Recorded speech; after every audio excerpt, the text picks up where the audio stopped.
بسم الله الرحمن الرحيم. وعن مسلم بن يسار قال سئل عمر بن الخطاب عن هذه الآية وإذ أخذ ربك من بني آدم من ظهورهم ذريتهم الآية. قال عمر سمعت رسول الله صلى الله عليه وسلم يسأل عنها فقال إن الله خلق آدم ثم مسح ظهره بيمينه فاستخرج منه ذرية فقال خلقت هؤلاء للجنة وبعمل أهل الجنة يعملون ثم مسح ظهره فاستخرج منه ذرية فقال خلقت هؤلاء للنار وبعمل أهل النار يعملون. فقال رجل ففيما العمل يا رسول الله؟ فقال رسول الله صلى الله عليه وسلم إن الله إذا خلق العبد للجنة استعمله بعمل أهل الجنة حتى يموت على عمل من أعمال أهل الجنة فيدخله به الجنة، وإذا خلق العبد للنار استعمله بعمل أهل النار حتى يموت على عمل من اعمال اہل النار فیدخل به النار. رواہ مالک والترمذی وابو داود. اور مسلم بن یسار سے روایت ہے، وہ کہتے ہیں کہ حضرت عمر بن خطاب رضی اللہ تعالی عنہ سے اس آیت کے بارے میں سوال کیا گیا. کون سی آیت؟ وَإِذْ أَخَذَ رَبُّكَ مِن بَنِي آدَمَ مِن ظُهُورِهِمْ ذُرِّيَّتَهُمْ الآیت، یعنی اتل الآیت اتم الآیت. اس آیت کو پڑھ لیجئے، اسے مکمل کیجئے. اس آیت کے بارے میں عمر بن خطاب سے پوچھا گیا. قال، تو عمر بن خطاب نے کہا سمعت رسول اللہ صلی اللہ علیہ وسلم یسأل عنہ، میں نے رسول اللہ صلی اللہ علیہ وسلم سے سنا اس وقت جب کہ رسول اللہ صلی اللہ علیہ وسلم سے اس آیت کے بارے میں سوال کیا گیا تھا. بات سمجھ گئے؟ میں نے رسول اللہ صلی اللہ علیہ وسلم سے سنا جس وقت کہ رسول اللہ صلی اللہ علیہ وسلم سے اس آیت کے بارے میں سوال کیا گیا تھا. فقال، تو آپ صلی اللہ علیہ وسلم نے فرمایا تھا، کیا فرمایا؟ ان اللہ خلق آدم، اللہ تعالیٰ نے آدم کو پیدا فرمایا. ثم مسح ظہرہ بیمینہ، پھر آدم کی پیٹھ کو اپنے دائیں ہاتھ سے ملنا چھوا.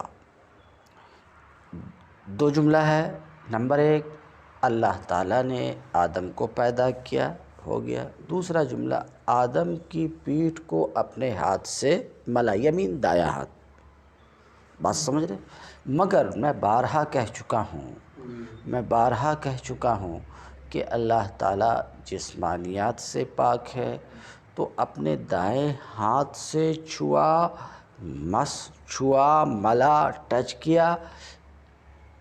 اللہ تعالیٰ ہاتھ سے ہی پاک ہے، تو مراد یہ ہے کہ اللہ تعالیٰ اس کی پیٹھ کی طرف توجہ فرمائی.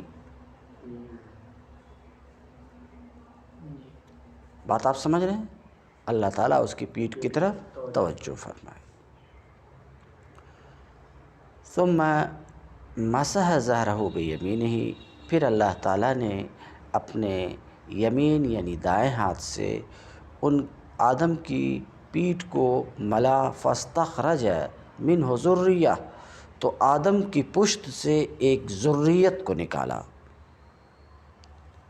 آدم کی پشت سے آدم کی ایک ذریت، اولاد، نسل، ایک ذریت کو نکالا. فقال، تو اللہ رب العزت نے فرمایا خلقت ہؤلاء للجنہ، جن لوگوں کو ایک بار پیٹھ کی طرف توجہ فرمایا، اس سے ذریت کو نکالا. اور اللہ رب العزت نے کیا فرمایا؟ یہ جو ذریت ہے تمہاری، اس کو جو میں پیدا کیا ہوں، کس کے لیے پیدا کیا ہوں؟ جنت کے لیے پیدا کیا ہوں. بات صاف ہے؟ فقال خلقت ہؤلاء للجنہ، میں ان کو جنت کے لیے پیدا کیا ہوں. وبعمل اہل الجنہ یعملون، یہ جنتی کا کام کریں گے.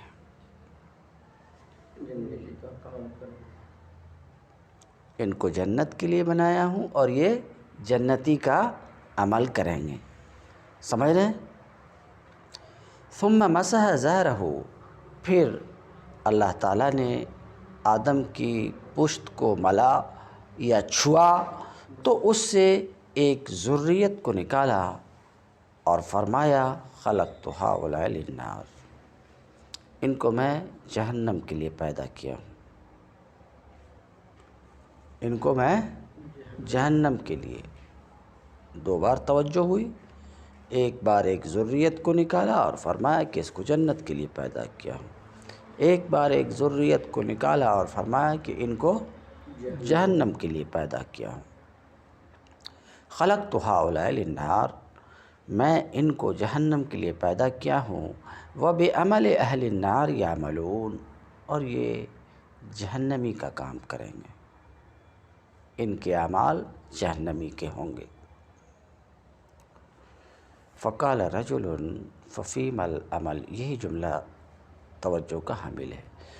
فقال رجل ففیما العمل یا رسول اللہ، تو حاضرین میں سے ایک شخص نے کہا یا رسول اللہ، پھر عمل کس لیے جب جنتی اور جہنمی ہونے کا مدار کتابت ازل پر ہے.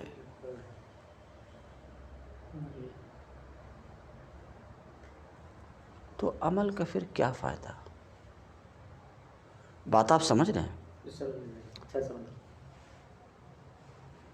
عمل کا کیا فائدہ جب جنتی اور جہنمی ہونے کا مدار کس پر ہے؟ ازل کی کتابت پر ہے. دوسرے لفظ میں جب تقدیر پر، اللہ کی تقدیر پر، جس کے لیے جنتی ہونا مقدر کر دیا وہ جنتی ہی ہوگا، جس کے لیے جہنمی ہونا اس نے مقدر کر دیا وہ جہنمی ہی ہوگا. تو اب عمل کا کیا فائدہ؟ عمل کرنے سے تو کچھ بدلے گا نہیں، تو کاہے کے لیے عمل کرنا؟ ایک صحابی نے یہ سوال کیا رسول اللہ صلی اللہ علیہ وسلم سے. سوال بہت معقول ہے کہ نہیں؟ فقال رجل، تو ایک شخص نے عرض کیا ففیما العمل یا رسول اللہ، یا رسول اللہ پھر عمل کاہے کے لیے؟ اپنی زبان میں کاہے کے لیے عمل؟ جس کو جہاں جانا ہے وہ طے ہو چکا ہے، پھر کیا؟ تم دونوں کے بارے میں طے ہو چکا ہے کہ اس کو پاس کرنا، اس کو فیل کرنا، تو بولو گے پھر کاہے کے لیے محنت کریں گے جب ایسا ہی ہونا تو ہے کہ نہیں بات؟ فقال رسول اللہ صلی اللہ علیہ وسلم، تو رسول اللہ صلی اللہ علیہ وسلم نے اس سوال کے جواب میں فرمایا ان اللہ اذا خلق العبد للجنہ استعملہ بعمل اہل الجنہ، اللہ تعالیٰ جب بندے کو جنت کے لیے پیدا فرماتا ہے، اللہ تعالیٰ جب بندے کو جنت کے لیے پیدا فرماتا ہے تو اس بندے کو جنتی کے کام میں لگاتا ہے. جب جنت کے لیے پیدا کرتا ہے، جس بندے کو جنت کے لیے پیدا کرتا ہے اس بندے کو جنتی کے عمل میں لگاتا ہے. کیا وہ بندہ جنتی والا عمل کرتا ہے؟ سمجھ گئے؟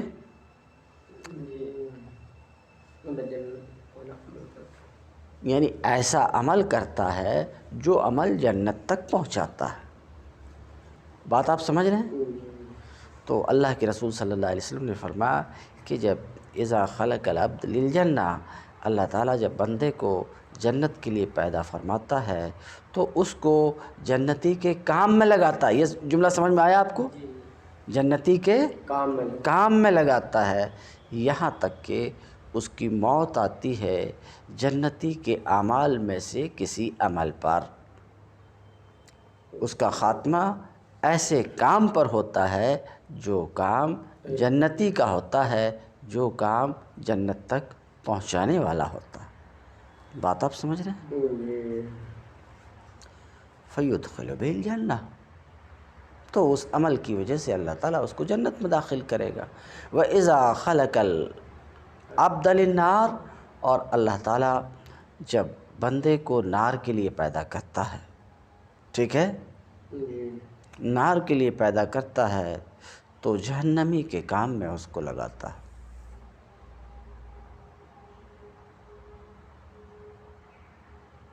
حَتَّى يَمُوتَ عَلَى عَمَلٍ مِّنْ أَعْمَالِ أَهْلِ النَّارِ، یہاں تک کہ وہ جہنمی کے کاموں میں سے کسی کام پر مرتا ہے تو اس کو جہنم میں داخل فرماتا ہے۔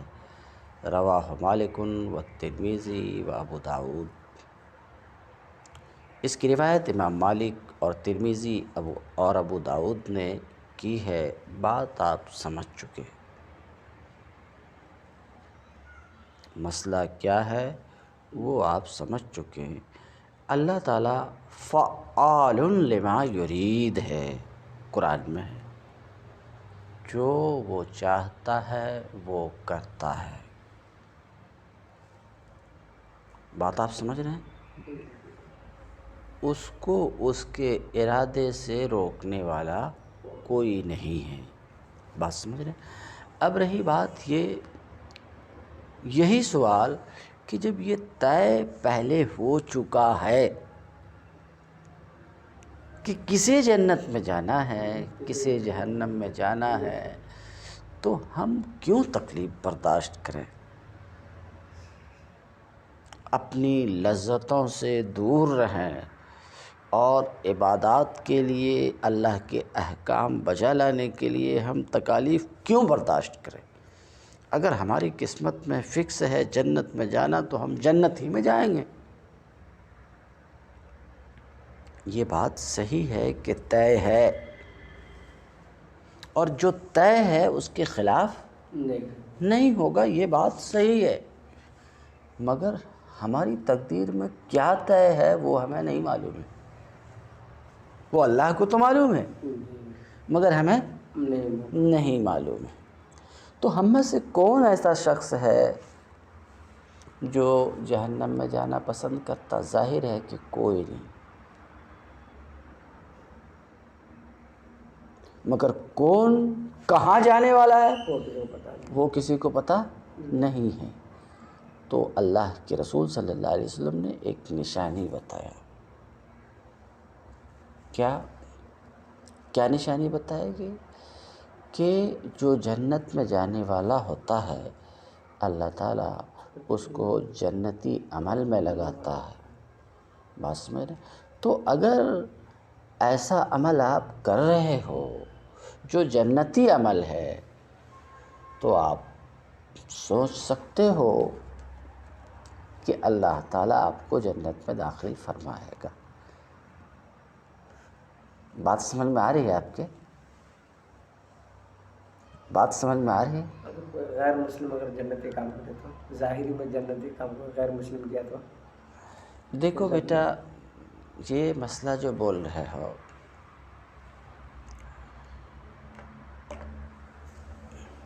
تم ایک مدرسے میں پڑھ رہے ہو، مدرسے کا ایک نام ہے، ٹھیک ہے، تم پڑھ رہے ہو، اچھا پڑھ رہے ہو، تو مدرسے کو تمہاری پڑھائی سے خوشی کہ اچھا پڑھ رہا ہمارے مدرسے میں رہ کر کے۔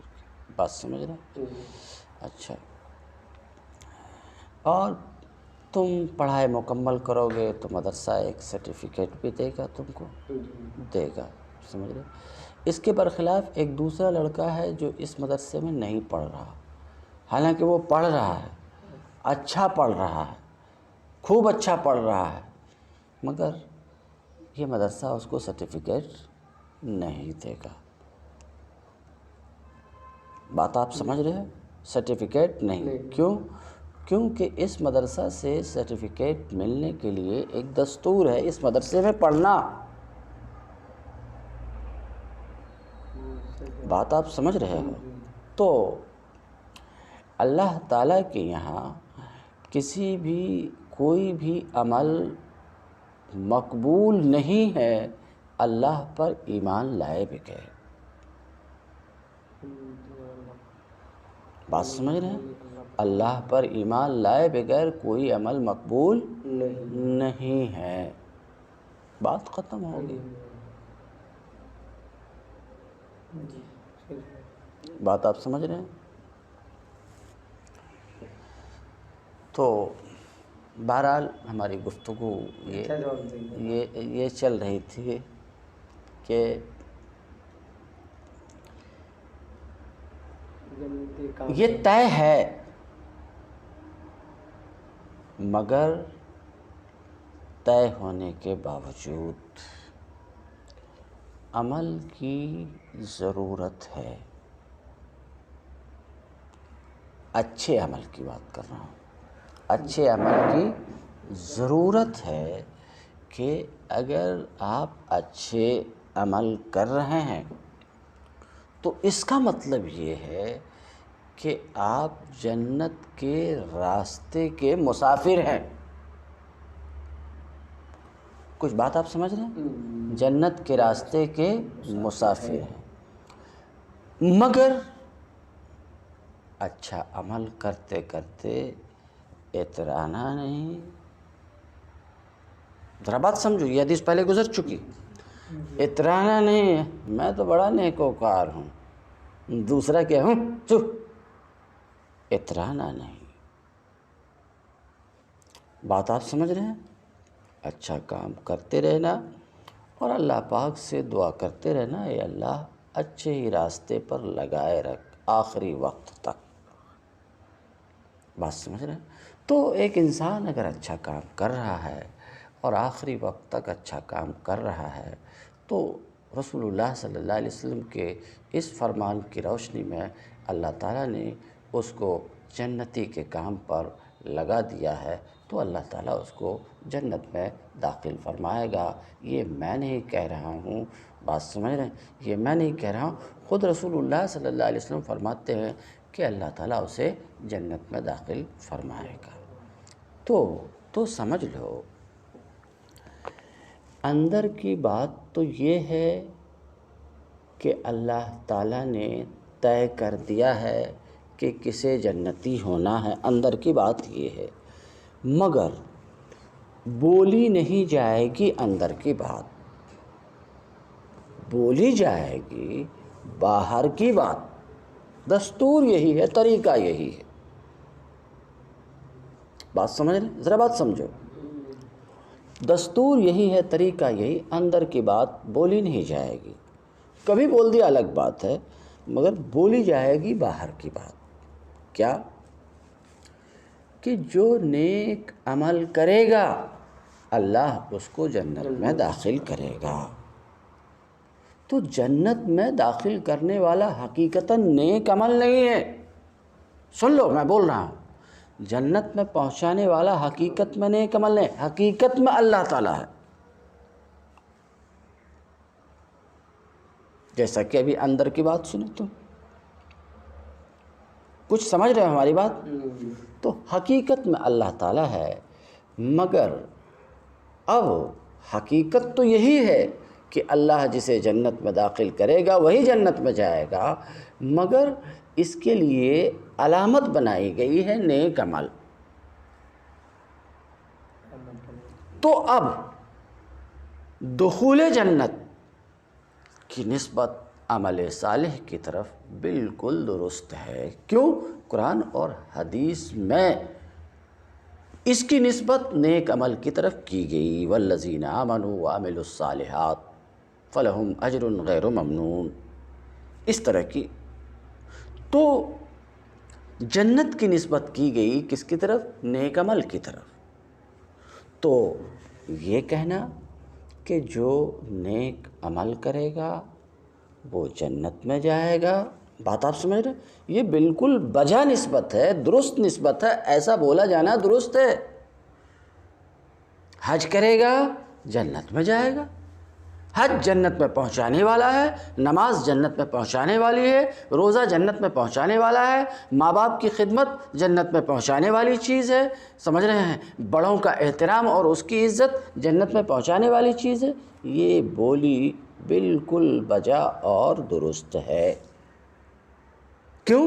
یہ یہیں سے بات معلوم ہوتی ہے کہ اللہ جس کو جنت کے لیے پیدا کرتا ہے اس کو جنتی کے کام میں لگاتا ہے، اور یہ جنت کے کام ہیں، نماز، روزہ، زکوٰۃ، حج، یہ جنت کے کام ہیں۔ آپ ہماری بات سمجھ رہے ہیں ہم کیا بول رہے ہیں؟ تو یہ بولنا کہ ماں باپ کی خدمت سے جنت ملتی ہے، بات سمجھ رہے ہیں، بڑوں کے احترام سے جنت ملتی ہے، سمجھ رہے ہیں، نماز سے جنت ملتی ہے، یہ بولی درست ہے،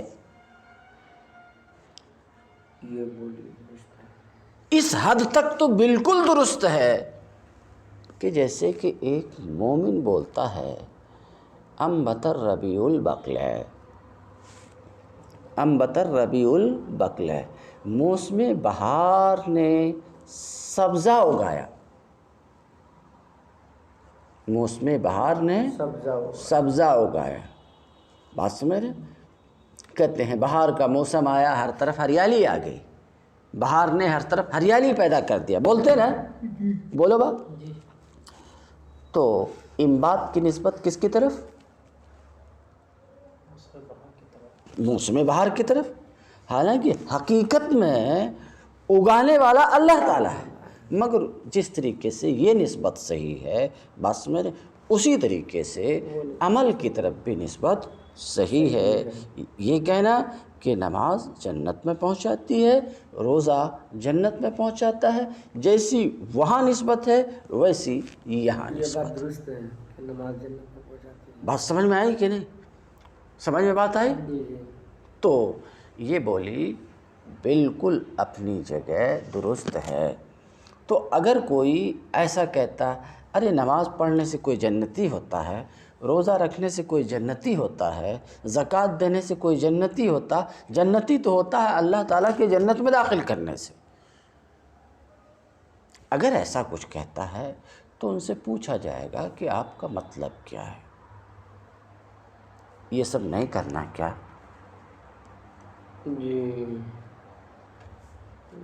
یہ سب نہیں کرنا کیا؟ ان سب کو چھوڑ دینا کیا؟ اگر یہ مطلب ہے تو غلط ہے، بات سمجھ رہے ہیں؟ ہاں وہ اندر کی بات ہے، مگر